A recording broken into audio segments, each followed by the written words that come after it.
Welcome to our channel Storm Rider. The USS Zumwalt, designated DDG-1000, is one of the most advanced and futuristic destroyers ever built for the United States Navy, and in 2026 it continues to represent a bold step in naval warfare design.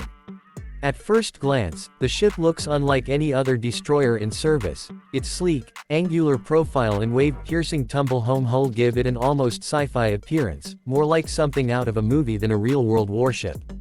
But that radical shape is not just for looks, it is central to the ship's ability to reduce its radar cross-section, making it appear on enemy sensors as something much smaller than it really is. At over 600 feet long and displacing around 15,000 tons, it is actually larger than most other destroyers and even rivals cruisers in terms of size, yet because of its unique design, it can blend into the background of the sea in a way that makes it harder to detect at range. Beyond the stealthy hull, the Zumwalt class was built with a focus on versatility and future-proofing.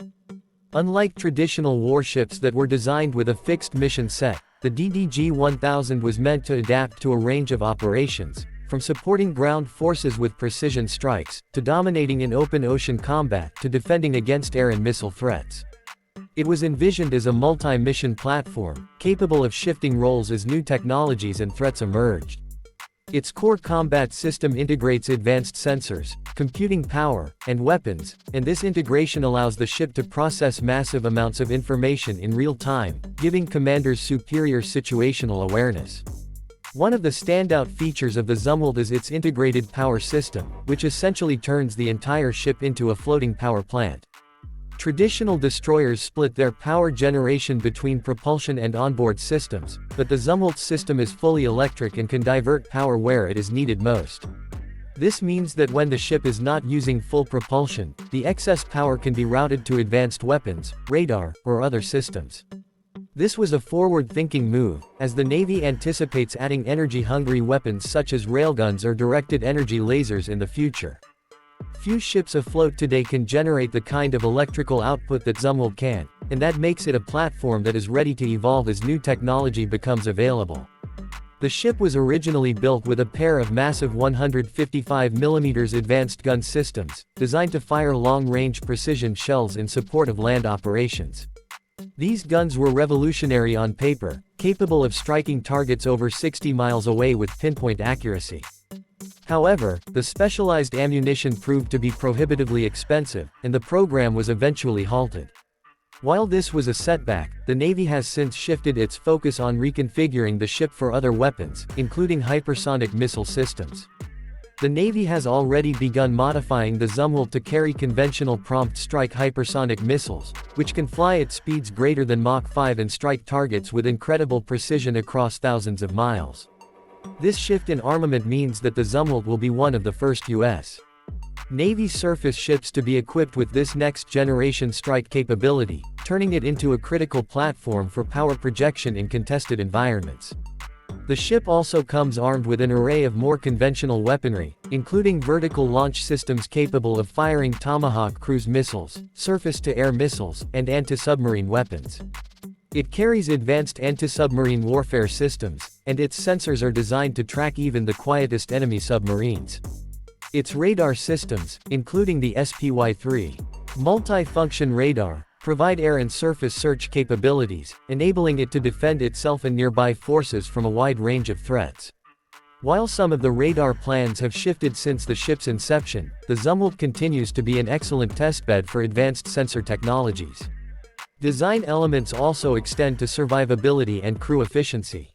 Unlike older destroyers that often required crews of 300 or more, the Zumwalt operates with a smaller core crew, around 150 to 175 sailors, thanks to extensive automation built into the ship's systems. This automation reduces manpower costs while also allowing sailors to focus on higher-value tasks. The ship's layout is also designed with crew comfort in mind, offering better living conditions compared to older vessels, which is a subtle but important factor in long-term deployments. One of the most striking aspects of the Zumwalt program is the blend of cutting-edge ambition with the practical challenges of cost and scale. Originally, the Navy planned to build over 30 of these ships, but due to escalating costs and shifting mission priorities, only 3 were ever built: the USS Zumwalt, USS Michael Monsor, and USS Lyndon B. Johnson. Each of these ships now serves as both an operational platform and a testbed for future naval technology.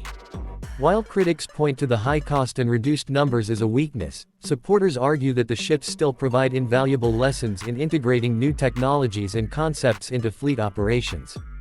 In terms of performance at sea, the Zumwalt's hull design gives it unique handling characteristics.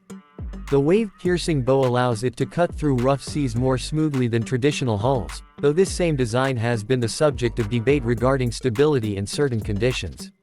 Still, in practice, the ship has demonstrated good seakeeping and an ability to operate in challenging environments.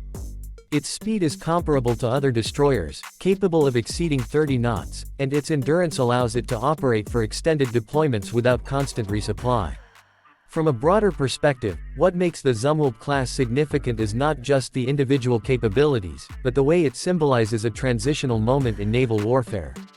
It is both a glimpse of the Navy's future and a reminder of the difficulties of pushing technological boundaries. The stealth, power generation, automation, and adaptability of the ship are features that will almost certainly influence future designs, even if the Zumwalt class itself remains a small group of three.